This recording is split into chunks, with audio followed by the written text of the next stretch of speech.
गए थे तो पहले से ही वहां पर वह ग्राह बैठा हुआ था। तब गजेंद्र ने कहा, भगवान यह क्या कारण है कि यह तो पापी था, तो आपने मुझसे पहले इस पापी को अपने धाम भेजा है।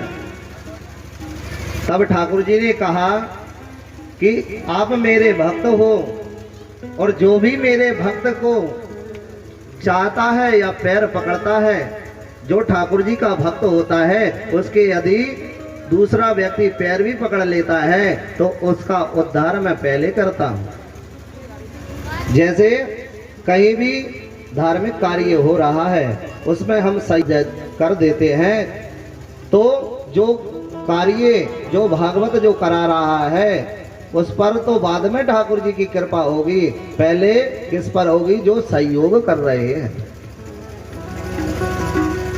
तब ठाकुर जी ने कहा कि जो मेरे भक्त का पैर पकड़ता है पहले मैं उसकी बात सुनता हूं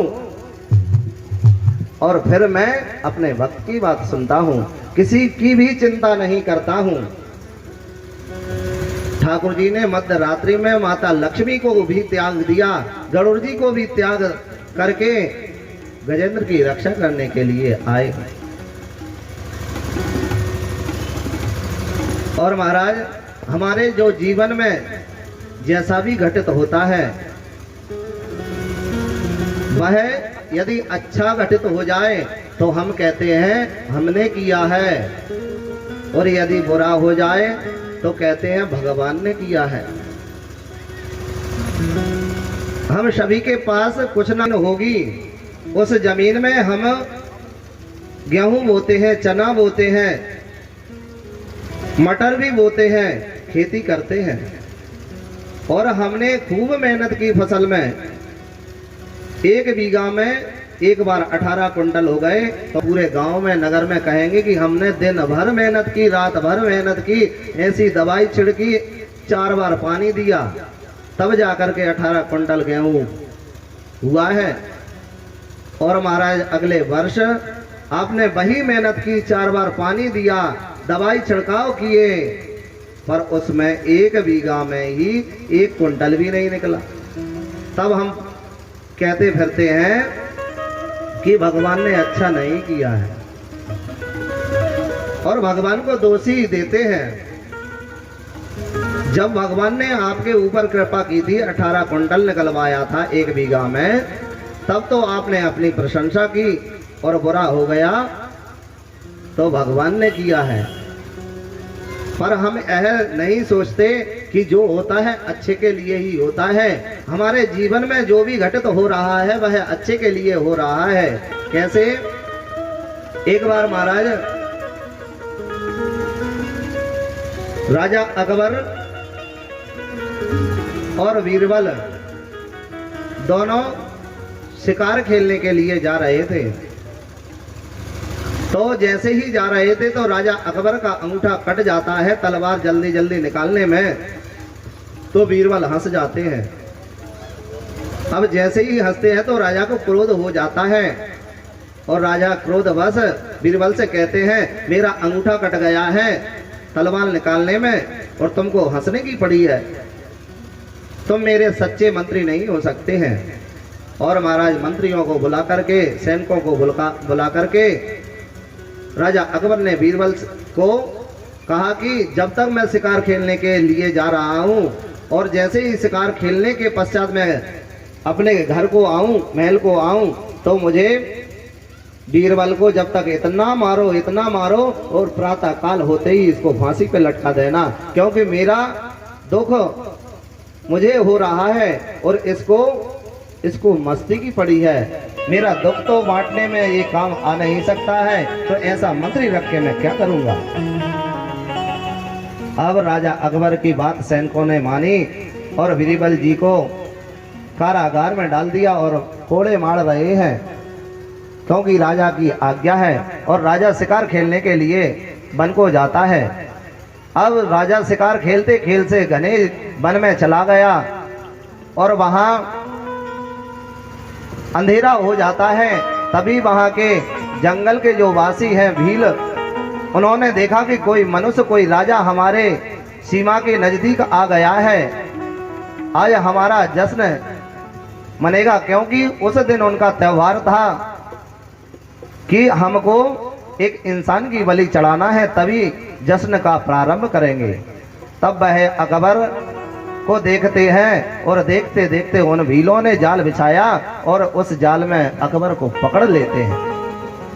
और जैसे ही अकबर को पकड़ते हैं और एक स्थान पर ले जाते हैं, अपने कुल देवता को बलि देने लगते हैं, तभी उनका साथी कहता है, महाराज हम बलि ऐसे इंसान की देते हैं जो अंग विहीन ना हो, जिसका अंग कहीं से कटा फटा ना हो, ऐसे व्यक्ति की हमको बलि देते हैं, तभी हमारा यह कार्य संपन्न हो सकता है।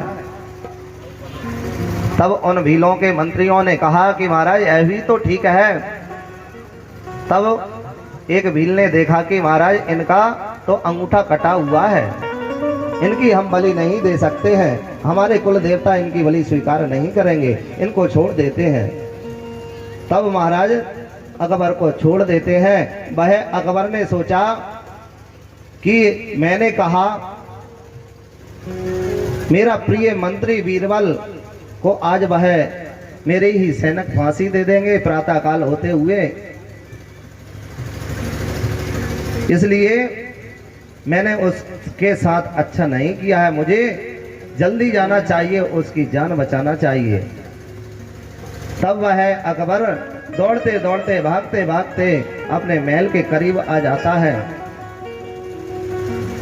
और सैनिकों के पास जाता है और कारागार में चला जाता है और देखता है कि सैनिक बीरबल को फांसी की तैयारी कर रहे हैं। तब वह राजा कहता है कि बीरबल को छोड़ दो, बीरबल को छोड़ दो। तब सभी सैनिक बीरबल को छोड़ देते हैं। तब फिर बीरबल कहता है कि जो होता है अच्छे के लिए होता है। राजा को बड़ा गुस्सा आ जाता है और राजा कहता है, अरे मूर्ख हो क्या, तुमको रात भर से कोड़े पड़ रहे हैं, तुमको दर्द नहीं हो रहा है और तुम बोल रहे हो कि जो होता है अच्छे के लिए होता है, तुमको अपनी चिंता तनिक भी नहीं है। तब बीरबल ने कहा कि महाराज आपने ही मुझे मृत्यु दंड दिया है और आप ही मुझे बचा रहे हैं, ऐसा क्यों कर रहे हैं। तब अकबर ने कहा कि मैं शिकार खेलने के लिए गया था, यदि मेरा अंगूठा नहीं कटता तो वो मेरी बलि चढ़ा देते। तब फिर बीरबल ने कहा कि जो होता है अच्छे के लिए होता है।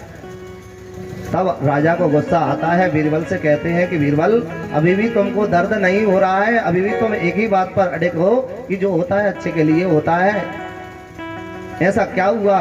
तब बीरबल ने कहा कि महाराज आपके साथ मैं भी आपके साथ शिकार खेलने के लिए जा रहा था, आपका तो अंगूठा कट गया था और आपको तो वह लोग छोड़ देते, पर आपके चक्कर में मैं फंस जाता, मेरा कोई अंगूठा नहीं कटा तो मेरी बलि वह लोग चढ़ा देते, इसलिए जो होता है अच्छे के लिए होता है। तब अकबर को वह बात समझ में आई और हमको नहीं आई। अकबर तो चले गए पर हम अभी हैं।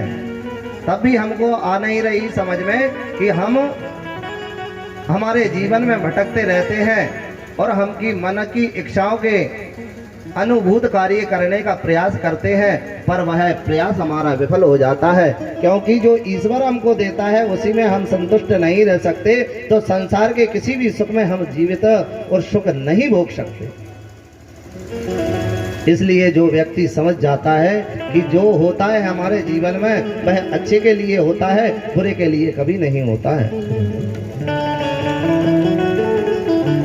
तब महाराज सुखदेव जी राजा परीक्षित जी को यह वार्ता कर रहे हैं, कथा सुना रहे हैं। तब परीक्षित जी ने कहा, महाराज मैंने सुना है कि समुद्र मंथन हुआ था, तो वह क्यों हुआ, किस उद्देश्य से हुआ, क्या कारण हुआ। तब सुखदेव जी राजा परीक्षित जी को बताते हैं कि एक बार आकाश मार्ग से इंद्र को बड़े ही सुख सुविधा प्राप्त, राजपाट अच्छे से करता है, पर उसको घमंड आ गया है। घमंड के वशीभूत वह किसी को भी नहीं समझ सकता है कि कौन मुझसे बड़ा है, कौन मुझसे छोटा है। और जैसे ही दुर्वासा ऋषि आकाश मार्ग में इंद्र को मिले तो दुर्वासा ऋषि ने अपने गले की माला उतार करके इंद्र को दी। जैसे ही महाराज इंद्र को दी तो इंद्र ने पहन ली, सम्मान रखा। और जब वहां से दुर्वासा ऋषि चले जाते हैं तो उस माला को उतार करके अपने वाहन हाथी की सूंड पर फेंक दी और वह सूंड से नीचे गिर गई और उसी माला पे से वह हाथी निकल गया। अब कुछ समय पश्चात वही दुर्वासा उसी मार्ग से वापस आए तो देखा कि मेरी दी हुई माला की ऐसी दुर्गति इंद्र ने की है। मैं आज इंद्र को श्राप देता हूं कि तुमको जो स्वर्ग का, अप्सराओं का मोह है, घमंड है, वह तुमसे छिन जाए। अब यह बात श्राप का महाराज दैत्यों के गुरु शुक्राचार्य जी को पता चलती है। जैसे ही शुक्राचार्य जी को पता चलती है तो वह शुक्राचार्य जी अपने शिष्यों दैत्यों से कहते हैं कि देखो भाई, अभी हम इंद्र को परास्त कर सकते हैं क्योंकि हमको ऐसा श्राप के विषय में अनुभूति हो रही है। क्योंकि महाराज ठाकुर जी कहते हैं मारम संबंधते होते न अचरज कोय, कमल नयन नारायण हो रहा सर्प सोए। क्योंकि भगवान नारायण